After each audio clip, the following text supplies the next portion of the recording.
Ndugu wanahabari, tunayo heshima kubwa kuja mbele zenu na mbele za Watanzania,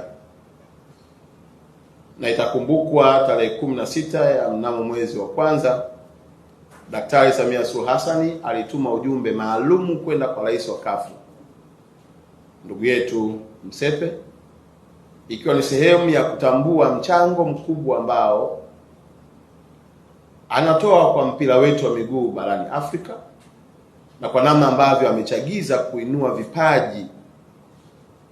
na kuleta amani katika bara letu la Afrika kwa vijana wetu kushiriki mashindano haya ya CAF. Ujumbe huo maalum yalikuwepo mambo mengi mahususi. Moja wapo kubwa ni Daktari Samia Suluhu Hassan, Rais wa Jamhuri ya Muungano wa Tanzania, kumwonyesha rais wa CAF namna gani yuko tayari kuwekeza kwa gharama yoyote kuhakikisha kwamba Tanzania ina image kwa giant of football Africa na ikiwezekana duniani. Mashirikiano haya yalitupa nafasi ya kukutana na rais wa mpira wa shirikisho letu ndugu yetu Msepe, na aliopokea ujumbe wa Daktari Samia kwa uzito mkubwa. Miongoni mwa mambo ambayo tulijadiliana ni pamoja na kuomba CAF kuwa inafanya mikutano yake ya mwaka ndani ya nchi yetu ya Tanzania. Hii inatupa fursa kubwa, kwanza kuona maendeleo na uwekezaji mkubwa ambao Daktari Samia anaofanya,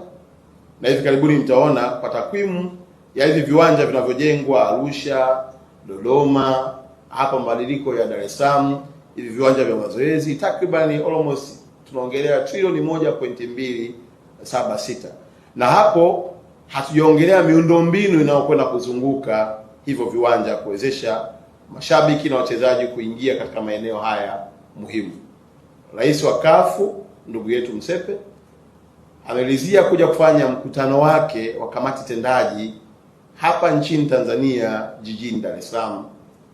na leo tunavyoongea tarehe 9 timu yake ya secretariat inaanza kuingia katika jiji letu la Dar es Salaam na tarehe 10, na mkutano wao huu utafanyika tarehe 13 hapa jijini Dar es Salaam katika ukumbi wa Hayati. Tumeona tuwape habari hizi njema kwa sababu ni fursa kubwa, lakini pia ni diplomasia iliyojengwa na Daktari Samia Suluhu Hassan na kuiwezesha Afrika kuiona Tanzania ni moja ya nchi salama na yenye mchango mkubwa katika sekta ya mpira wa miguu, na kufikia hatua ya kuamua kuja kufanya mkutano wao wa kamati tendaji katika mji wetu wa Dar es Salaam, ikiwa ni sehemu ya utendaji na upitiaji wa mambo yao na mipango yote ya michezo ya Afrika nzima kwa mwaka 2026. Habari hizi ni njema kwa sababu pia viongozi hawa watapata nafasi ya kupata taarifa ya maendeleo tulionayo na hatimaye kutoa kauli juu ya nini kitaendelea kufanyika ndani ya nchi yetu ya Tanzania.